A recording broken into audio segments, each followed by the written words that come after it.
Hey folks, welcome back. Here we are, sitting in the sty shack. Now I have a fan going over here, and I'm hoping that my audio's not picking it up. And if it is, I hope it's just quiet background noise, a little bit of gray noise. Okay, time for a sty story, of course. I got dozens and dozens and dozens of them. This one, let's see, I gotta take a look at my list. But yeah, I'm gonna do this one. This one's titled "Not Safe in a Goatskin Coat." Okay, now what in the world's he talking about now? Okay, living in the northwest corner of the state of Montana, up there in the Cabinet Mountain Wilderness area, we had mountain goats. If you got up in the back country and you got up in the high country, there they were. We had mountain goats. Awesome animal. Awesome animal. And I never got to hunt one. I've seen plenty, but never got to hunt one. And I'm okay with that. I'm good with that. And I don't know if anybody's ever noticed, but I don't think I can get it on where my camera's sitting. But my tattoo work on this arm is 3 mountain goats on a mountainside. That's how much I think mountain goats are cool. Well, because I like goats, wild goats, so much, this buddy of mine, he had a white and lightly brown with it was a goat hide tanned hair on. Not a wild goat. This was a domestic goat. And it had been tanned hair on. And it was white with this stripe going down the middle of it, down its back, that was a light brown that looked a reddish brown that looked almost like the color of a white-tailed deer's coat. Well, he gave me that goat hide. Well, that had to have been a big goat, really big goat. Well, back then, my spouse and I were real crafty. We did an awful lot of craft type work, and a lot of leather working at that time, and we did beading. She did quill work, some of the most beautiful quill work you ever saw. Boy, my ex, she could really put out sweet quill work. I'm going to do a video just on when we did the beading and quill work projects. That actually got us through a winter, income-wise. We made pretty good money doing that. Not as good a money as she should have been making. I tell you what, some people, they paid dearly for her work, but the people that had contracted the work from her didn't pay her piddly. But we'll get into that in a different video. Anyway, this goat hide, being that we were crafty at the time and doing a lot of leather work and stuff, I just loved that goat hide. But my ex didn't like the thing hanging on the wall or laying on the floor as a rug. She says, "Why don't you make yourself like a poncho out of it?" And I got to thinking about that. I thought, that thing's just the right size. So I did.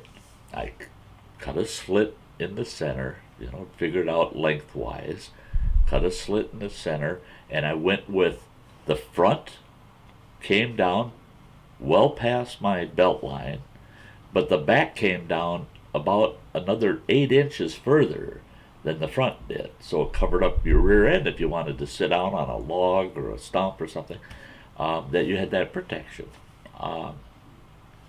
And put a slight V-neck into it. And what I would do is I'd throw that goat hide on in the winter, and I'd wear a heavy gun belt around it to hold it tight against my body. Oh my gosh, that thing was warm and comfortable. Loved it. One day, I'm out hiking around up in the backcountry, and I was snowshoeing along this one ridge. Now that ridge, if you're down, there's a road down below that was kind of maintained into the winter. And there was a few guys, diehards, that would drive up that road.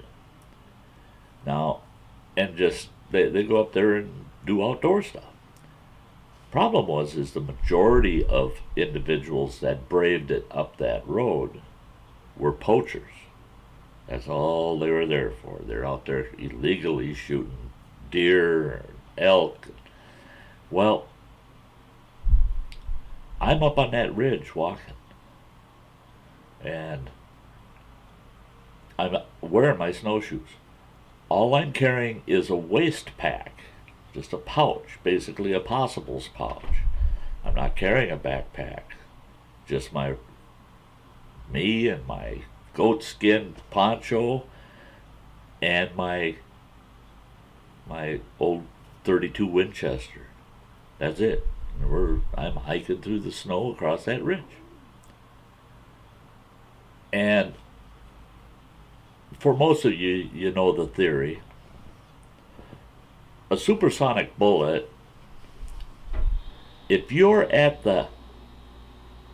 its end point and hear it hit something, you're going to hear it hit something before you hear the crack or the bang that sent it there. Because once it comes out of that rifle and it reaches the speed of sound and it exceeds it, that bang crack is behind that bullet. That bullet's moving faster than the sound.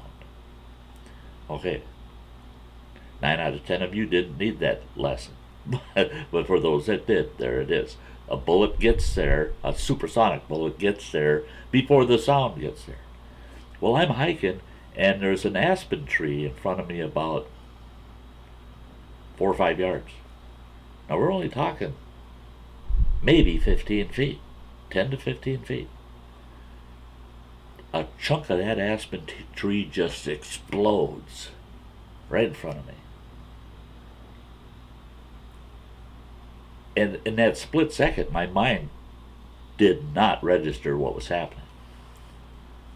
Then I heard the shot. Then I heard it go off. Holy smokes. I was down flat on the ground instantly. With my snowshoes on, I crawled through the snow into the thicket, which was only about maybe 15 yards from me. And I got into the thicket, into the thick brush. And then I got them snowshoes off because I figured I'm going to want to be able to move fast. It'll be laborious going through that deep snow, but I can move a lot faster without the snowshoes on and less risk of falling, tripping and falling. So I started moving back the direction I came and worked myself to the tail end of that ridge and up this little knoll and behind all of these big, tall, standing alpine firs that were there. I got into those alpine firs and I worked my way back down towards the canyon floor, back down towards the trail that would take me back up to our cabin. All that time, cussing under my breath and yelling, "Quit shooting! Quit shooting!" Gave that about 15 minutes of doing that, and then from there I was just grumbling to myself all the way home. Well, it was a few days later I overheard these two fellas in town, and one of them was kind of well known for his poaching activities.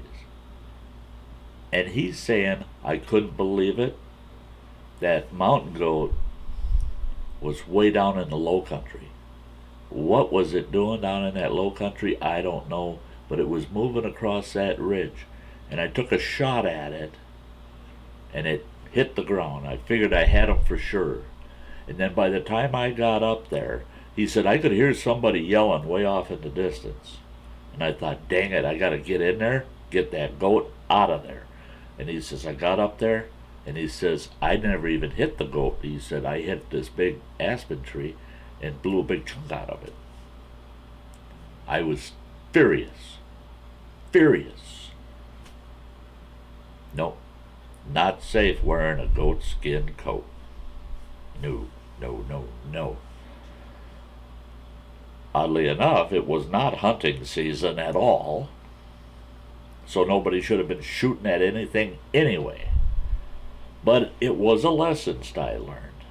It don't matter what time of year it is. It doesn't matter. If you make yourself look like wild game, then you're taking the risk. I've known fellas over the years, they're wearing these awesome buckskins.